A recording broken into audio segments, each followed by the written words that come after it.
揸咗2個幾鐘頭車，以及搞咗好耐咧，先至揾到間酒店同埋泊好架車啦。咁咧，而家就終於出到嚟 Salzburg 薩爾斯堡嘅河邊，見到呢個咁靚嘅夜景啦。我查資料嗰陣時發現 Salzburg 喺中港台嘅譯名都唔同嘅，台灣就叫薩爾茲堡，香港就叫薩爾斯堡，中國咧就叫薩爾茨堡。咁我咧就按我嘅慣例啦，都係用香港嘅譯法嘅。Salzburg 咧係音樂天才莫扎特嘅出生地。喺佢唔夠36年嘅短暫生命裏邊咧，有超過一半嘅歲月就喺 Salzburg 呢度度過嘅。而 Salzburg 咧，同時亦都係電影《仙樂飄飄處處聞》The Sound of Music 嘅拍攝地，吸引咗無數嘅影迷造訪。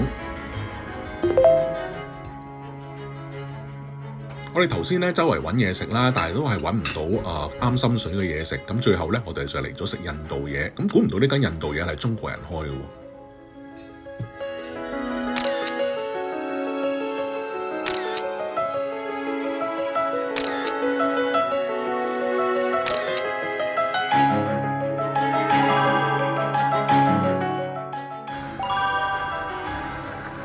Salzburg 咧係奧地利呢個 Federal State of Salzburg 聯邦薩爾斯堡州嘅首府，亦都係全國嘅第4大城市。Salzburg 位於奧地利嘅西部，城市嘅歷史咧就相當悠久。根據歷史記載咧 ，Salzburg 係而家奧地利本轄嘅地域裏邊歷史最悠久嘅城市。而佢巴洛克嘅風格嘅舊城區咧，喺1996年咧就被聯合國教科文組織列入世界遺產名錄。雖然呢度嘅歷史可以追溯到古羅馬時期，但係 Salzburg 嘅呢個地名咧，最早係喺公元755年先至出現，同英文嘅 Salz 呢個字差唔多啦。Salz 喺德文咧係鹽嘅意思，而 Burg 咧就係防禦城鎮或者城市。我諗奧地利嘅呢一帶咧都係出產鹽嘅，因為我哋琴日去過嗰個Heurigen Tirol，以及今晚我哋會去嘅 Hallstatt 嘅呢個 Hall 字咧，喺 Celtic 嘅語系都係鹽嘅意思。呢幾個地方咧都係出產鹽嘅。咁講翻 Salzburg 嘅歷史先啦。喺公元696年咧，呢度就成為主教駐地，後來就升格成為大主教嘅所在地。喺中世紀期間 ，Salzburg 因為鹽嘅開採以及貿易而繁榮，並且喺1077年開始建造 Hausen Salzburg Fortress 薩爾斯堡堡壘。到17世紀，呢度就成為反宗教改革嘅中心，興建咗好多巴洛克風格嘅建築。喺第2次世界大戰期間，德國將奧地利合併，而喺戰爭後期 ，Salzburg 咧就遭受盟軍嘅轟炸，導致部分地區受損。戰後咧就進行咗大規模嘅復修。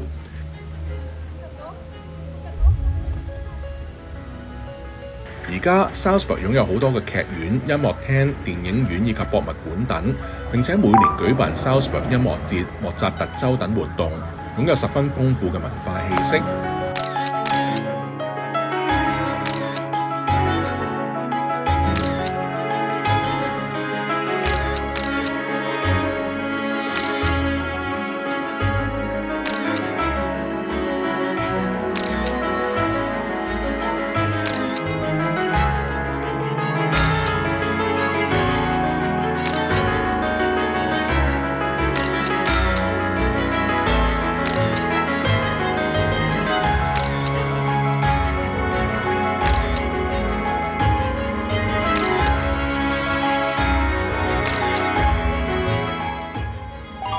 薩爾斯堡主教座堂廣場 Domplex 對正喺 Salzburg 嘅大教堂前邊，四邊都被建築圍繞住。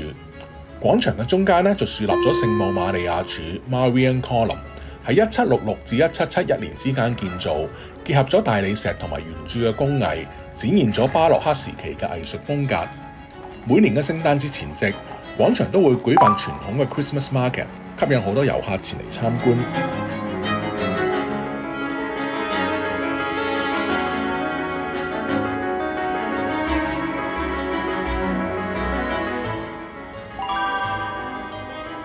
薩爾斯堡主教座堂 Salzburg Cathedral 或者喺德文叫做 Salzburger Dom， 係呢度嘅巴洛克風格天主教大教堂。最初嘅教堂喺774年喺羅馬城鎮嘅遺址上面建立，到咗1181年呢，就因為火災而重建。後來到咗17世紀，主教咧就將大教堂完全重建成為現今嘅巴洛克風貌。喺1756年，莫扎特出世之後嘅第2日咧，佢就喺薩爾斯堡大教堂呢度受洗。而家大教堂裏邊咧，仲保存住佢受洗時候使用過嗰個洗禮盤。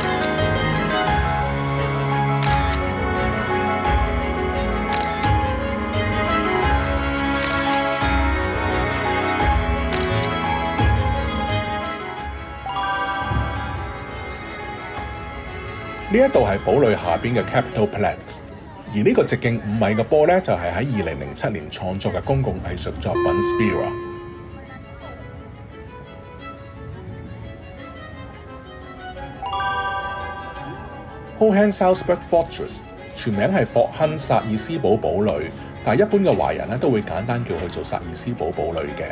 佢位於市中心嘅 Festungsberg 山丘上邊，海拔506米，係歐洲最大嘅中世紀城堡之一。城堡裏邊保存得非常之好，包括有金色嘅大廳、金色房間等，展現咗中世紀嘅奢華生活。呢度咧就係個纜車站，喺呢度可以坐纜車上去城堡上邊嘅。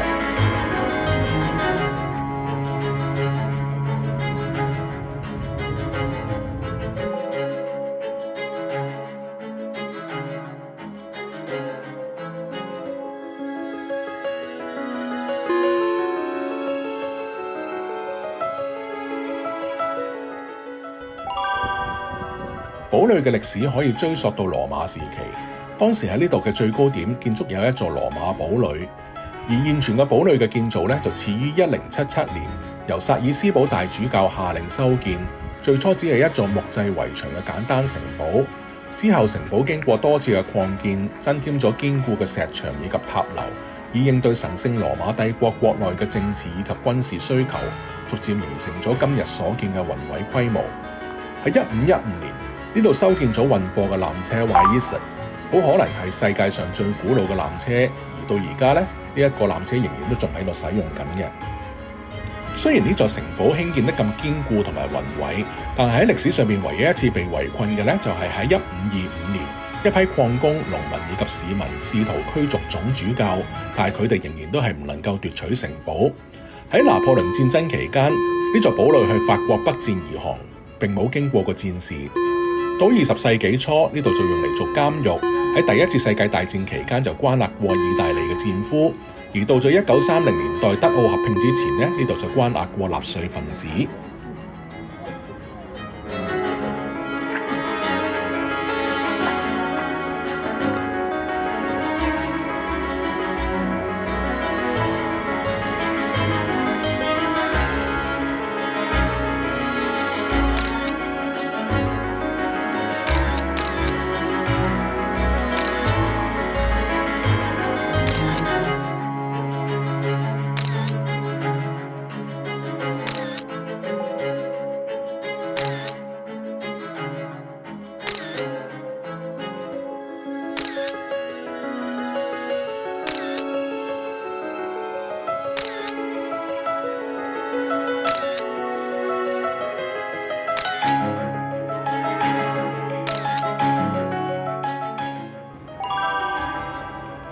落咗山之後咧，我哋就嚟到纜車站旁邊嘅聖 Peter Cemetery 聖彼得公墓。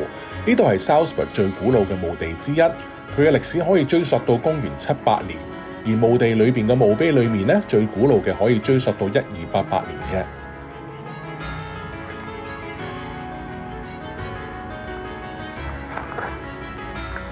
呢個墓園咁樣，啲花咪成日要有人種住花咯。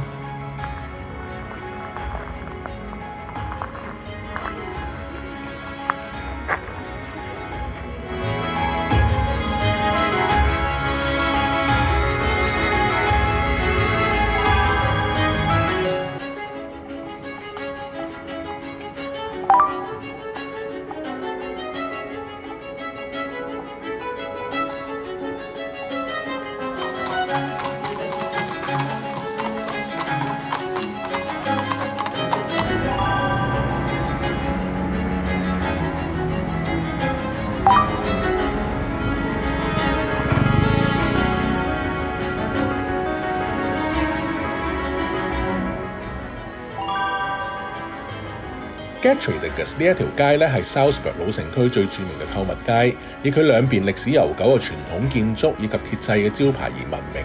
自1996年開始咧就被列為聯合國教科文組織世界遺產。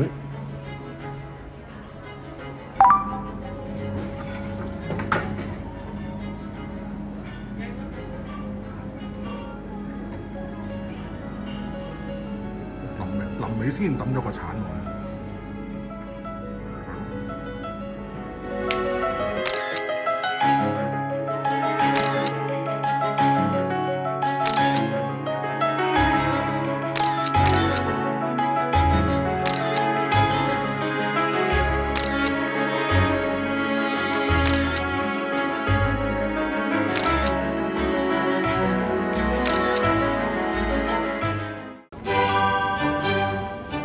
而喺 Gertruydigis 9號嘅呢一間屋咧，就係音樂天才莫扎特嘅出生地。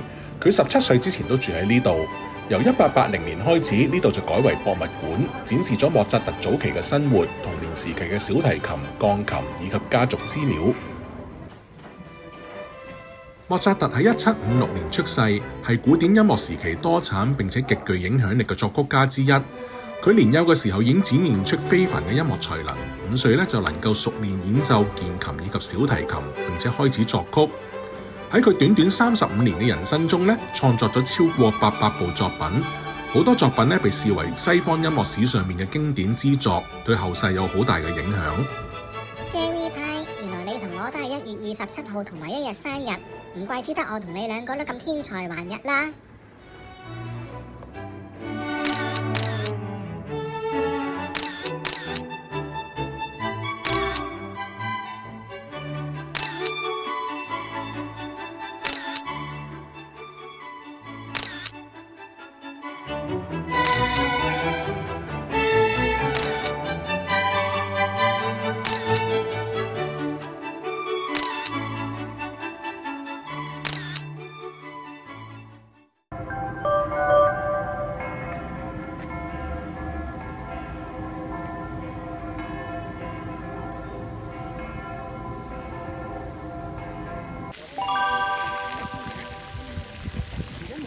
Salzburg 呢一度咧，亦都係1965年經典電影《The Sound of Music》仙樂飄飄處處聞嘅拍攝地方。呢一部電影喺中港台咧，亦都係有唔同嘅譯名嘅。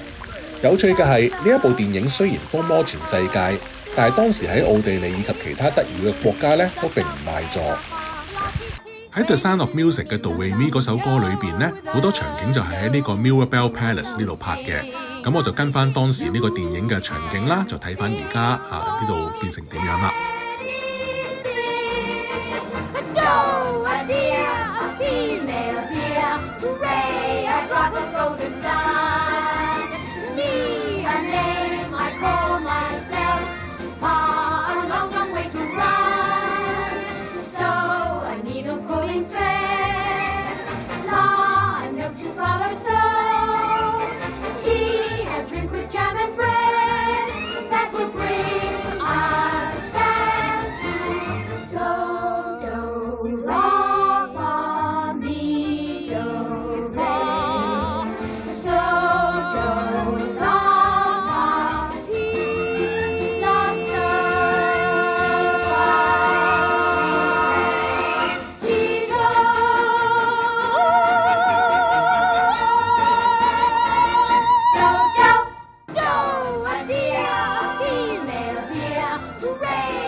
Drink